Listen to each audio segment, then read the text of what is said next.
Bonjour, dans cette capsule, nous allons parler du champ magnétique autour d'un solénoïde. Qu'est-ce qu'un solénoïde? C'est un fil conducteur isolé, enroulé comme un ressort autour d'un noyau.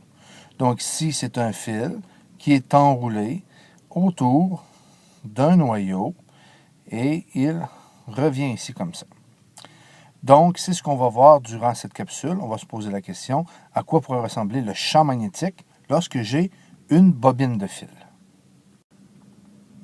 Mais avant de parler de la bobine de fil, regardons s'il n'y a qu'un tour, donc le champ magnétique produit par une boucle. On est capable quand même de bien l'expliquer.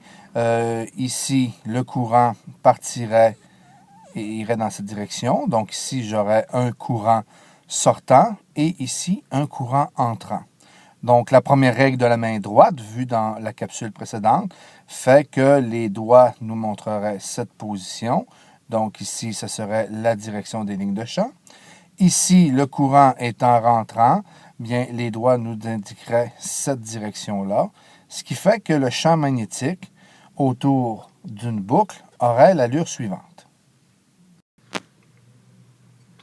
Après une boucle, on pourra regarder ce qui se passe avec deux boucles. Donc ici, ce serait le sens du courant électrique. On voit ici la direction des lignes de champ. Donc ici, autour des fils, on est capable de les trouver à partir de la première règle de la main droite. Et on voit commencer à se dessiner une certaine forme des lignes qui vont dans cette direction, dans cette direction. Quelques-unes reviennent. Et si on a plusieurs tours, nous avons une bobine et voici ce que nous remarquons.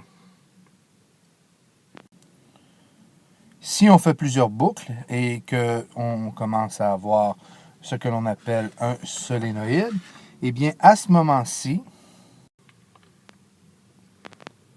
nous remarquons que la forme des lignes de champ autour d'un solénoïde lorsqu'il y a un courant électrique qui traverse le fil ressemble, à celui produit par un aimant droit avec un pôle nord et avec un pôle sud.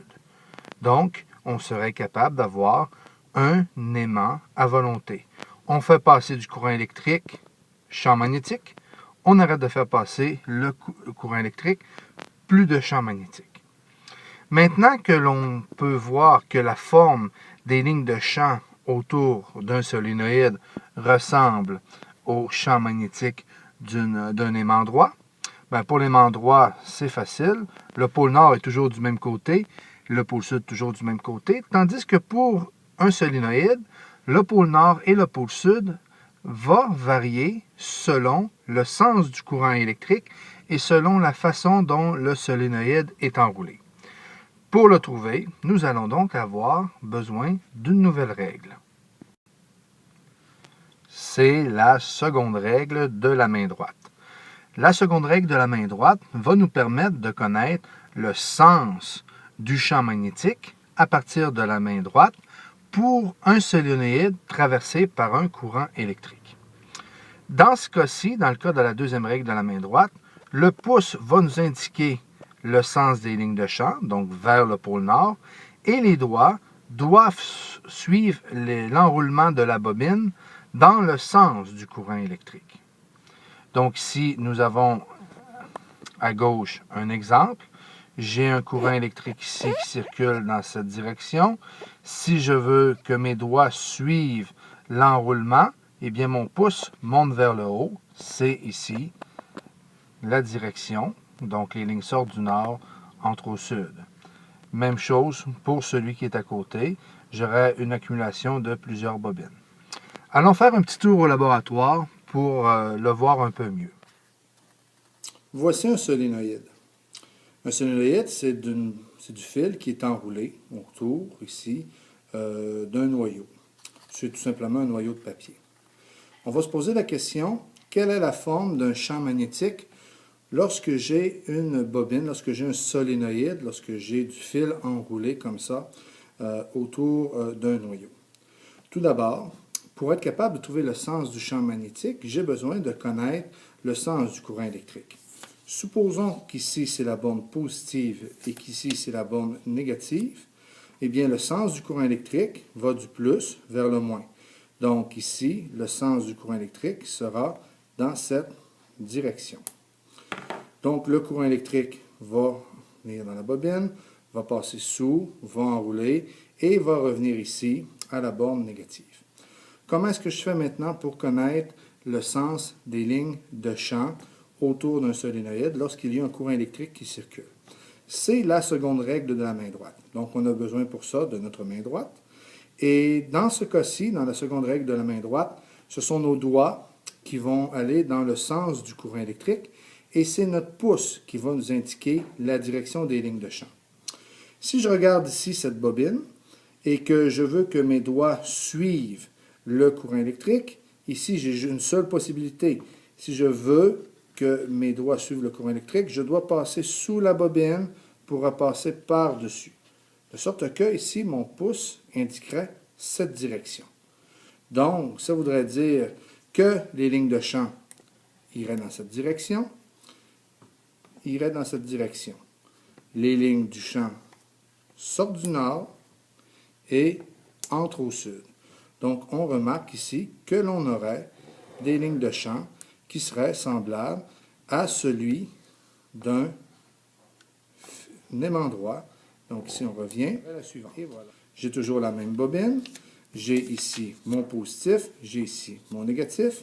On sait que le sens du courant électrique va toujours du positif vers le négatif. Donc, le sens ici irait dans cette direction-là. Toujours la deuxième règle de la main droite. Mes doigts vont dans le sens du courant électrique.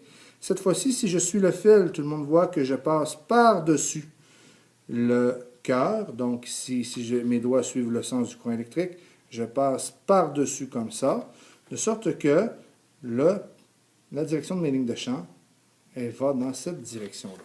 Donc, les lignes de champ vont sortir ici, vont entrer ici, vont sortir ici et vont entrer ici.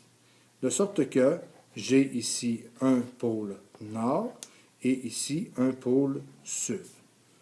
Donc voilà, ce serait la forme de mes lignes de champ autour d'un solénoïde lorsqu'il y a du courant électrique qui circule. Maintenant, quels sont les facteurs qui influencent la force d'un électroaimant? Eh bien, il y a trois choses qui vont faire varier la force d'un électroaimant. La première, c'est la nature du noyau.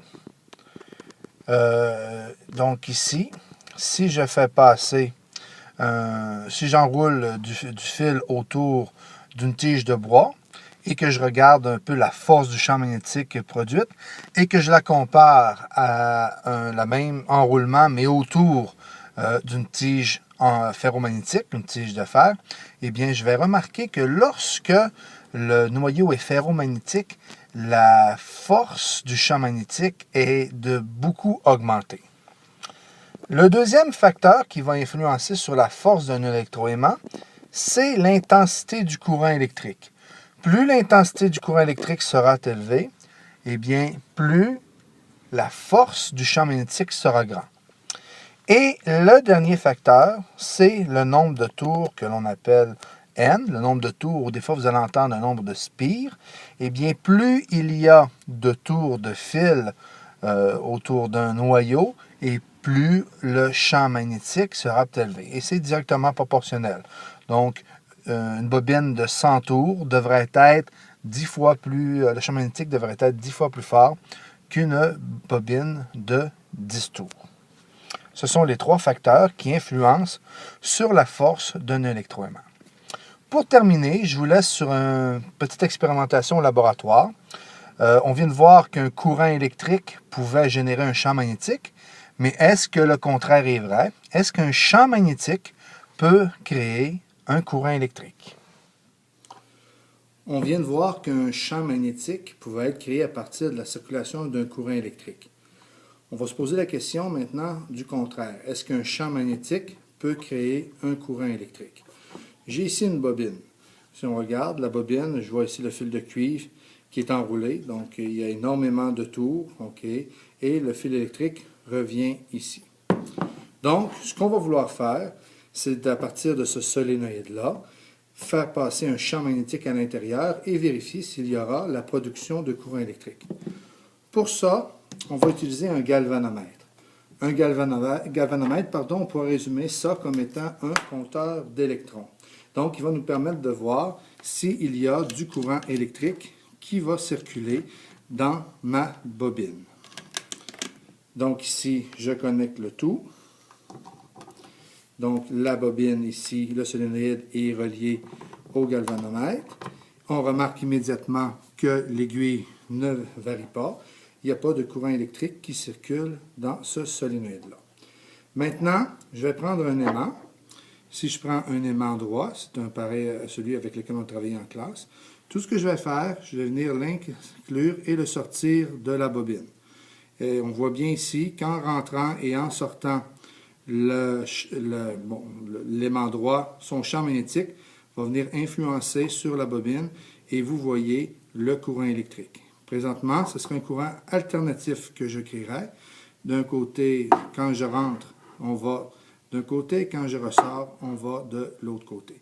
Si je rentre et que je ne bouge plus, il n'y a plus de vibration. Si je ressors et que j'entre, à ce moment-ci, si on est capable de faire ce mouvement-là très rapide, on produit présentement du courant électrique.